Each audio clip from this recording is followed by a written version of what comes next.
નમસ્કાર દર્શક મિત્રો, ધ લોકસત્તા શોમાં આપનું સ્વાગત છે। ભારતમાં કોવિડ-19 મહામારી સામેના જંગમાં રસીકરણ અભિયાન એક મહત્વનું શસ્ત્ર સાબિત થયું છે, જેના અંતર્ગત ડિસેમ્બર 2025 સુધીમાં અંદાજે 2.20 અબજથી વધુ ડોઝ આપવામાં આવ્યા છે। જોકે છેલ્લા કેટલાક સમયથી યુવાઓમાં હાર્ટ એટેક અને અચાનક થતા મૃત્યુને લઈને સોશિયલ મીડિયાથી લઈને સામાન્ય ચર્ચાઓમાં કોવિડ વેક્સિન સામે સવાલો ઉઠી રહ્યા હતા।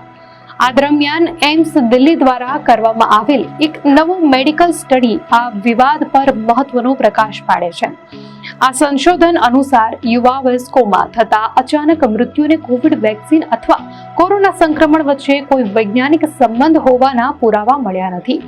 ઇન્ડિયન જર્નલ ઓફ મેડિકલ રિસર્ચમાં પ્રકાશિત આ અભ્યાસમાં સ્પષ્ટ કરવામાં આવ્યું છે કે અકાળે થતા મૃત્યુ પાછળ હૃદય સંબંધિત જૂની બીમારીઓ અને ધમનીઓમાં બ્લોકેજ જેવી સમસ્યાઓ વધુ જવાબદાર છે।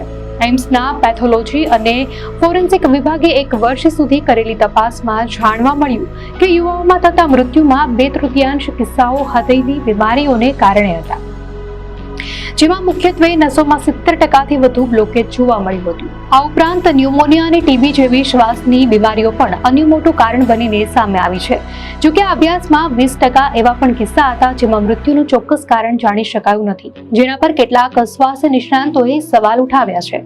પુણેના ડોક્ટર અમિતાભ બેનર્જી જેવા નિષ્ણાંતોનું માનવું છે કે અજ્ઞાત કારણોસર થયેલા મૃત્યુમાં વેક્સિનની આડઅસરોની શક્યતાની વધુ ઊંડાણપૂર્વક તપાસ થવી જોઈતી હતી, કારણ કે આંતરરાષ્ટ્રીય સ્તરે એસ્ટ્રાઝેનેકા જેવી વેક્સિનની અત્યંત દુર્લભ સાઇડ ઇફેક્ટ્સ સ્વીકારવામાં આવી છે। તો બીજી તરફ દિલ્હીની સર ગંગારામ હોસ્પિટલના ડોક્ટર મોહસિન વલી જેવા તબીબો આ વાત સાથે સહમત છે કે આપણે વેક્સિન પર દોષારોપણ કરતા પહેલા યુવાઓની બદલાતી જીવનશૈલી તરફ જોવાની જરૂર છે। નિષ્ણાંતોના મતે વર્તમાન સમયમાં 3S એટલે કે સ્ટ્રેસ, સ્લીપ અને સ્મોકિંગ યુવાઓના હૃદયને નબળું પાડી રહ્યા છે। આ પરિબળોને કારણે હૃદયમાં એથેરોસ્ક્લેરોસિસ જેવી સ્થિતિ સર્જાય છે, જેમાં ધમનીઓની દિવાલો પર ચરબી જામવા લાગે છે અને લોહીનો પ્રવાહ અવરોધાય છે। યુવાઓમાં છાતીમાં દુખાવો, અચાનક પરસેવો વળવો, જડબા કે ડાબા હાથમાં દુખાવો થવો અને સામાન્ય ચાલવામાં પણ હાફ ચડવો એ હૃદય રોગના પ્રારંભિક લક્ષણો હોઈ શકે છે, જેને નજર અંદાજ કરવા જોખમી સાબિત થાય છે। વૈશ્વિક સ્તરે WHO હજુ પણ વેક્સિનને સુરક્ષિત ગણાવે છે અને અનેક દેશોમાં આપવામાં આવેલા ડોઝમાં કોઈ મોટા જોખમો દેખાયા નથી। એમ્સનો આ અભ્યાસ એ તારણ પર આવે છે કે ભારતમાં યુવાઓમાં હૃદય રોગનું પ્રમાણ ઝડપથી વધી રહ્યું છે, જે એક ચિંતાનો વિષય છે। આ સમસ્યાથી બચવા માટે તબીબો આહારમાં મીઠું અને ખાંડનું પ્રમાણ ઘટાડવા, દરરોજ ઓછામાં ઓછી 30 મિનિટ ચાલવા અથવા કસરત કરવા અને સમયસર પૂરતી ઊંઘ લેવાની સલાહ આપે છે। આ વૈજ્ઞાનિક તપાસ એ વાતની પુષ્ટિ કરે છે કે ભલે વેક્સિન સામે શંકાઓ સેવાતી હોય, પરંતુ વાસ્તવિક દુશ્મન આપણી આધુનિક જીવનશૈલી અને તેના કારણે થતી હૃદયની બીમારીઓ છે, જેને નિયમિત હેલ્થ ચેકઅપ અને સંતુલિત જીવન દ્વારા રોકી શકાય છે।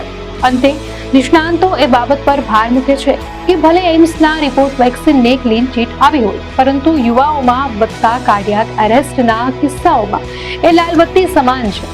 ભવિષ્યમાં આવા અચાનક મૃત્યુને અટકાવવા માટે માત્ર તબીબી સંશોધનો જ નહીં, પરંતુ સામાજિક સ્તરે પણ સ્વાસ્થ્ય પ્રત્યેની જાગૃતિ વધારવી અનિવાર્ય છે।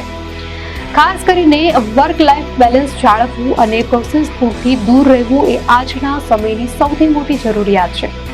સરકાર અને આરોગ્ય સંસ્થાઓએ પણ આગામી સમયમાં સ્ક્રીનિંગ કેમ્પ અને અદ્યતન નિદાન સુવિધાઓ ગામડાઓ સુધી પહોંચાડવી પડશે, જેથી હૃદયની તકલીફો વહેલા તબક્કે પકડી શકાય અને કિંમતી જીવ બચાવી શકાય।